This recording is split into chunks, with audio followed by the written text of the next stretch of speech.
हरे कृष्णा। अब भगवद गीता के अध्याय संख्या 2 में श्लोक संख्या 16। ना सतो विद्यते भावो ना भावो विद्यते सतः उभयोरपि दृष्टोऽन्तस् त्वनयोस्तत्त्वदर्शिभिः। तो यहाँ पर अब भगवान क्या कह रहे हैं? ना सतो विद्यते भावो, असत का कोई भाव नहीं है। तो यहाँ भाव का अर्थ महत्व।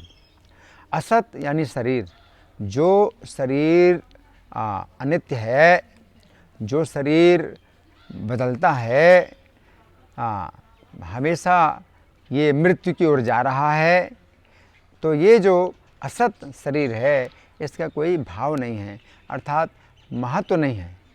भाव का अर्थ मूल्य भी होता है, इसका कोई मूल्य नहीं है। और ना भावो विद्यते सतः, और जो सत यानी आत्मा है तो उसका अभाव नहीं है। तो अभाव का अर्थ है कि उसका जो है महत्व कभी घटता नहीं।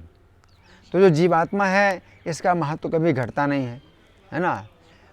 तो इसका मतलब यह है कि हमें हमेशा अपने शरीर से ज़्यादा महत्व जीवात्मा को देना चाहिए। ये उसी प्रकार से है जैसे कि पिंजड़े के अंदर तोता बैठा हुआ है, तो ये शरीर पिंजड़े की तरह है और जीवात्मा तोते की तरह है। तो अगर कोई व्यक्ति पिंजड़े की सजावट कर रहा है और पिंजड़े में जो है खूब अच्छे रंग भर रहा है और खूब सजा रहा है, लेकिन पिंजड़े के अंदर जो पक्षी है उसको दाना नहीं डाल रहा है ना, तो क्या कहा जाएगा? मूर्ख कहा जाएगा, क्योंकि पिंजड़े का कोई महत्व नहीं है। महत्व तो है पक्षी का जो पिंजड़े के अंदर है। तो उसी प्रकार से जीवात्मा जो रूपी पक्षी है तो शरीर रूपी पिंजड़े के अंदर बंद है। तो हम लोग क्या करते हैं, इस शरीर रूपी पिंजड़े की तो देखभाल करते हैं कि अच्छा खाना, अच्छा सोना और खूब मनोरंजन करना और घूमना फिरना, तो शरीर को सुख देने में तो हम व्यस्त रहते हैं। लेकिन जो शरीर के अंदर जीवात्मा है तो वो जन्म मरण के बंधन से जो बंधा हुआ है, तो वो जन्म मरण के कष्ट में जो बंधा हुआ है तो उसकी हम देखभाल नहीं करते। तो जो जीवात्मा है शरीर के अंदर, तो उसकी भी अपनी एक खुराक है, और वो खुराक क्या है? कृष्ण की भक्ति, कृष्ण का भजन, कृष्ण की कथा।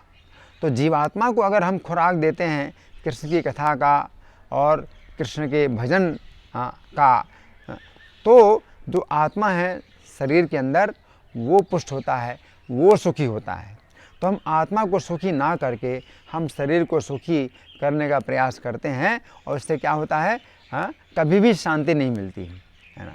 तो इस प्रकार से यहाँ पर भगवान कह रहे हैं कि ना असतो विद्यते भावो, कि जो असत है उसका कोई मूल्य नहीं है, शरीर का कोई मूल्य नहीं है कि हम शरीर को सुख देने के लिए और शरीर के सुखों को बढ़ाने के लिए अपने मनुष्य जीवन को जो बहुत कीमती है उसको जो है बर्बाद करें। और सत अर्थात जीवात्मा का महत्व कभी घटता नहीं है। जीवात्मा का महत्व बहुत ज़्यादा है। क्यों? क्योंकि जीवात्मा असली वस्तु है जो कि कभी नष्ट नहीं होती। तो जब शरीर के अंदर जीवात्मा नष्ट नहीं होता है तो फिर उसे कष्ट क्यों मिल रहा है? तो हम उसके कष्ट को दूर करें, हम इस जीवात्मा के कष्ट को दूर करने के लिए कृष्ण की सेवा करें, कृष्ण का भजन करें, कृष्ण का नाम लें, तो जीवात्मा को जो है वो खुराक प्राप्त होगी जिससे कि वो सुखी हो सकता है।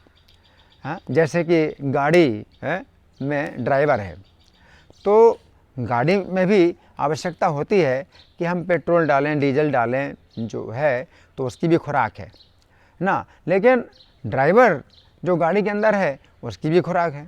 अगर आप ड्राइवर को खुराक नहीं पहुंचा रहे हैं और गाड़ी को खुराक पहुंचा रहे हैं, खूब पेट्रोल और पूरा फुल कर रहे हैं और उसकी बढ़िया मरम्मत करा रहे हैं, तो गाड़ी के तो खूब मरम्मत करा रहे हैं, लेकिन ड्राइवर को आप भोजन नहीं दे रहे हैं, तो क्या ये जो है बुद्धिमानी है?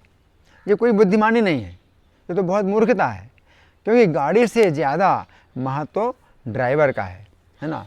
तो उसी प्रकार से जीवात्मा का जो महत्व है वो कभी घटता नहीं है, ना भावो विद्यते सतः। तो जीवात्मा का महत्व कभी घटता नहीं है। तो हमारे जीवन का जो लक्ष्य है वो ये होना चाहिए कि इस शरीर की तो रक्षा करना ही है, हैं? शरीर की जितनी आवश्यकता है तो उतनी हम सुरक्षा करें इस शरीर की, लेकिन शरीर के अंदर जो जीवात्मा है उसको हम ज़्यादा महत्व दें और उसकी हम ज़्यादा सुरक्षा करें।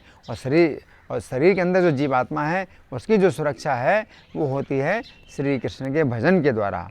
तो यहाँ पर भगवान ये कह रहे हैं कि उभयोरपि दृष्टोन्तरस् तुन्योस् तत्वदर्शी भी। जो तत्वदर्शी लोग होते हैं उन्होंने इन दोनों के अंतर को स्पष्ट रूप से देखा है। तो ये आज के विज्ञान में बहुत बड़ी कमी है। आज के विज्ञान में ये माना जाता है कि जो शरीर है ये नष्ट हो रहा है, ये शरीर के अंदर जो कोशिकाएं हैं ये बदल रही हैं। तो शरीर के विज्ञान में उन्होंने काफ़ी उन्नति कर ली है कि वे शरीर में हो रहे जो अंतर हैं इनका तो अध्ययन कर लेते हैं, लेकिन ये तत्वदर्शी फिर भी नहीं कहलाएंगे, क्योंकि दोनों का उन्होंने तत्व नहीं देखा है कि जो जीवात्मा शरीर के अंदर है वो बदल नहीं रहा है ना। तो हम इस जीवात्मा को फिर ऐसा शरीर क्यों ना दें जो कि जीवात्मा की ही तरह ना बदले, नित्य शरीर हो। तो अगर हम कृष्ण का भजन करते हैं तो कृष्ण के धाम में जाते हैं तो हमें ऐसा शरीर प्राप्त होता है जिसमें कि हमें आध्यात्मिक शरीर प्राप्त होता है जो कभी नष्ट नहीं होता है। तो जो तत्वदर्शी लोग होते हैं वो जीवात्मा के लाभ के लिए कार्य करते हैं, शरीर के लाभ के लिए कार्य नहीं करते हैं। हरे कृष्णा।